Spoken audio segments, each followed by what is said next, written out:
Hello class, this lesson is going to be going through a couple of statically indeterminate axial loading problems.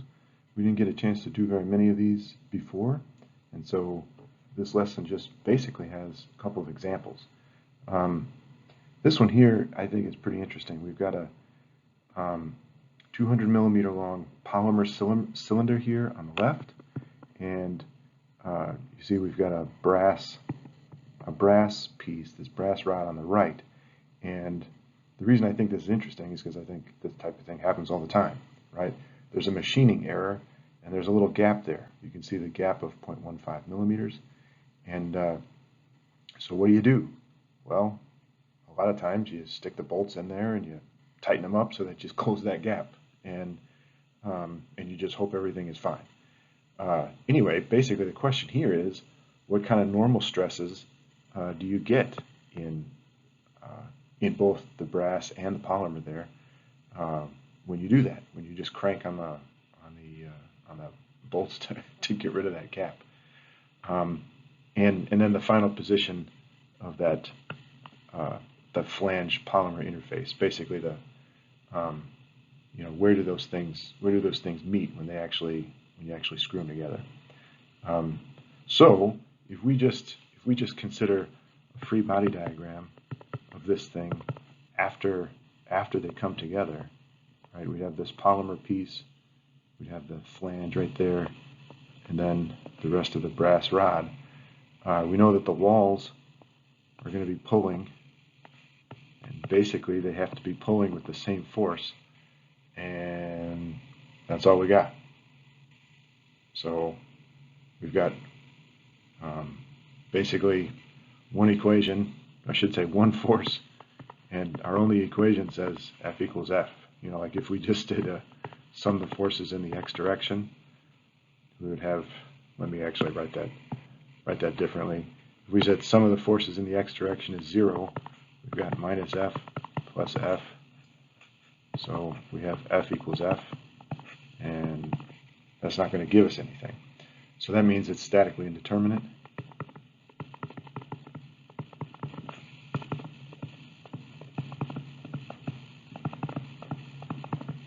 And we're going to have to do something else. We're going to have to come up with deflection equations or something to come up with how are we actually going to solve this thing. So let's turn the page here.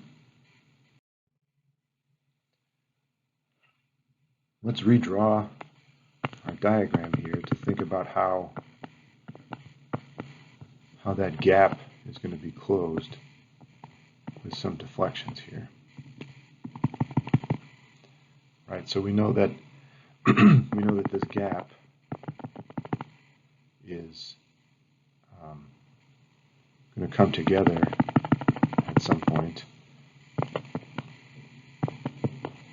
and from both sides we're going to have a deflection of the polymer. I'll call that delta P, and a deflection of the brass, like that, and those are going to have to come together. Delta P plus delta B has to be that gap size, which is 0.15 millimeter, or sorry, yeah, 0.15 millimeters, which is 0.00015 meters. All right, and eventually, part B of the problem asks, what's this dimension right here? Where does that? I'll call that X. Where do those two pieces come together eventually? All right. So because we know the forces acting, the force acting through this whole thing is the same, right? It's that thing that we called F. Then we know that basically the pressure, not the pressure, the force in the polymer and the force in the brass is going to both be equal to that F. All right. So we can write an expression for this delta. For this delta equation here, we can write an expression in terms of that force, and then solve for it, right? So that would look something like this. We'd have force over the area of the polymer, the length of the polymer, over the elastic modulus of the polymer, plus that same force times the length of the brass, area of the brass, elastic modulus of the brass, and all of that has to equal our deflection. You got the total size of that gap. All right, let's then write in some of these numbers that we have. We know that the length of the polymer is 0.2 meters.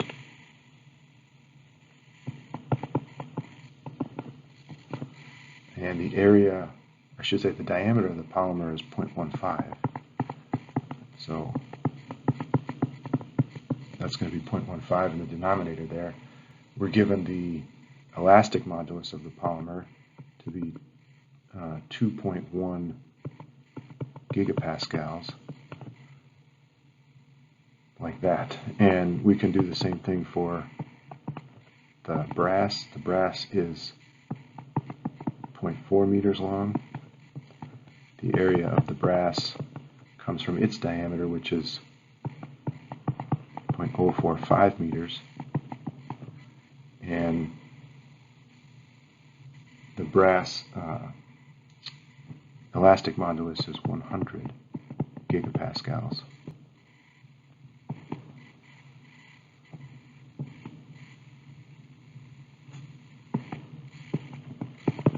All of that equals our 0.00015. All right, so if we solve for F in that equation, we end up with F equals 18,977 newtons. All right, but that's not what we're asked to find. We're asked to find the stress in the polymer and the stress in the brass. So once we know F, that's pretty straightforward to find.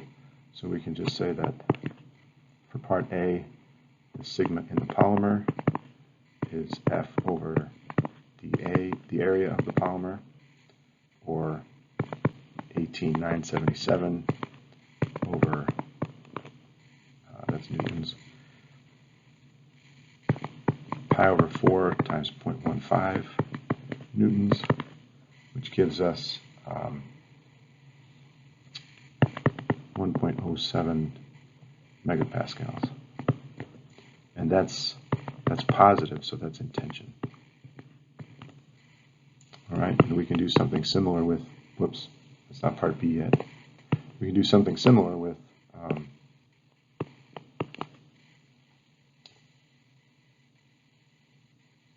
the brass. Oh, I just wrote B again. We can do something similar with the brass, so sigma for the brass is F, the same force, the area of the brass, 18,977 newtons, divided by the area of the brass, which is going to come from a diameter of 0.045 meters, and that gives us 11.93 megapascals. Also in tension, because that's positive.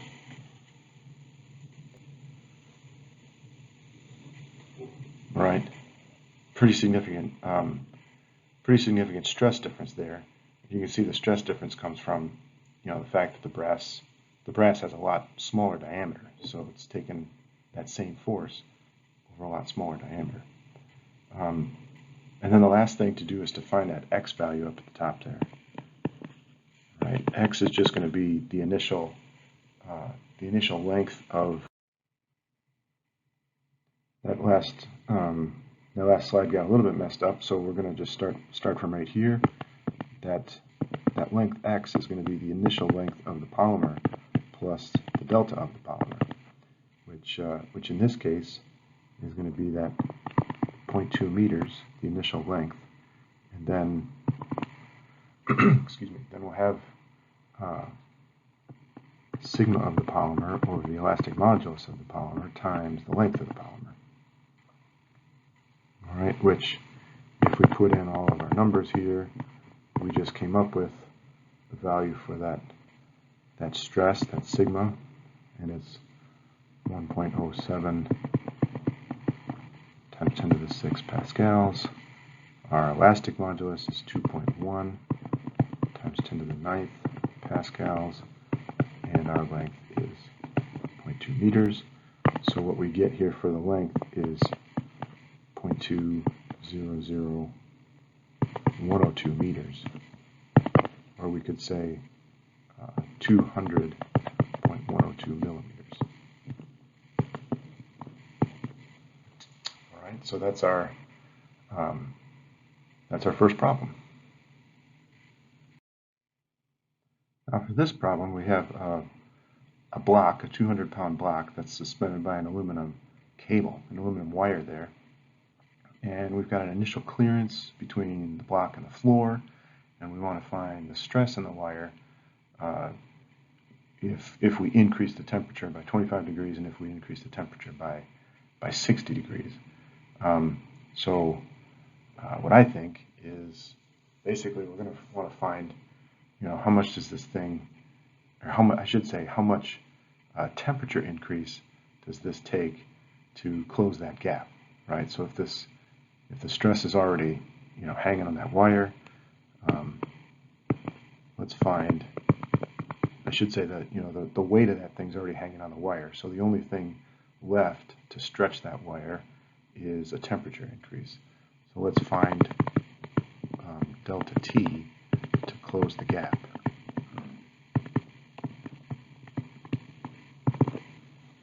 All right, so that would look like alpha delta T times the initial length is going to be 0.08 inches. And we're told that we've got a 12.5 times 10 to the minus 6th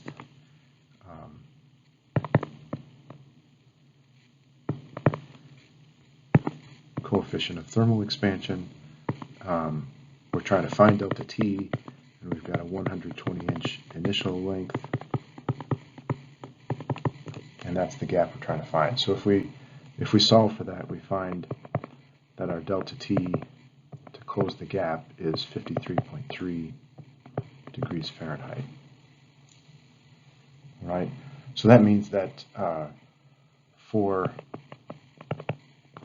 delta T of 25 degrees Fahrenheit, the block is not touching.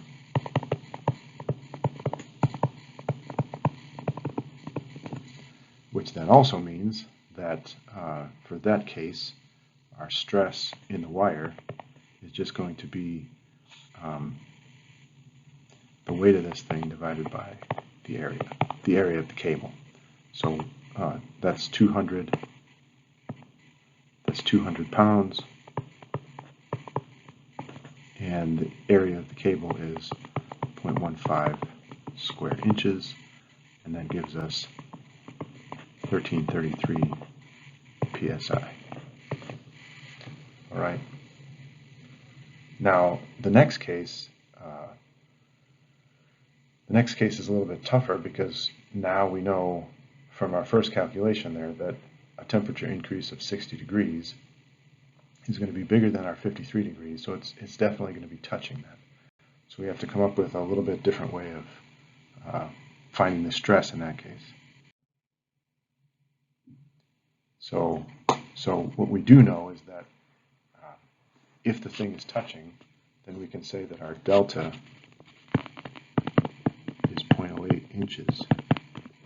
And we also know that that's going to have to be equal to a stretch coming from the stress and from the thermal expansion, right? So we can say that we've got sigma over E plus alpha delta T times L. That's going to be our delta. And what we want to do is solve for our sigma given a delta T of 60 degrees Fahrenheit.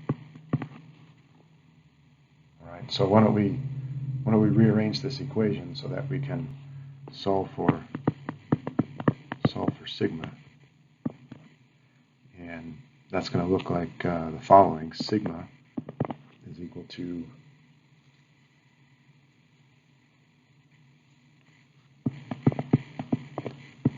inches divided by L, and we're going to have a minus alpha delta T, and that whole thing is going to be multiplied by the elastic modulus.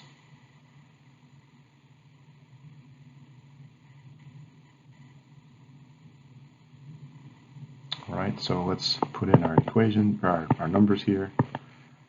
0.08 inches here. Our initial length is 120 inches. We've got our thermal expansion coefficient of 12.5 times 10 to the minus 6th. That's 1 over degrees Fahrenheit. We've got 60 degrees Fahrenheit here for our temperature change, and our elastic modulus is 10.6 times 10 to the 6th psi. And if we do all that, we get an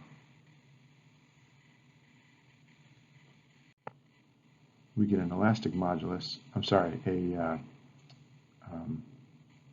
stress that's negative 883 psi. But the problem is a cable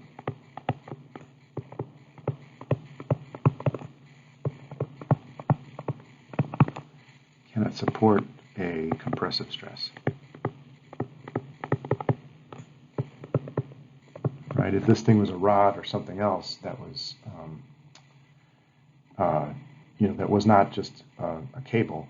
A cable can't, a rod can support a compressive stress, but a cable can't, which means that that the cable basically has gone slack. It's not holding any stress anymore, and therefore the stress in the cable is 0.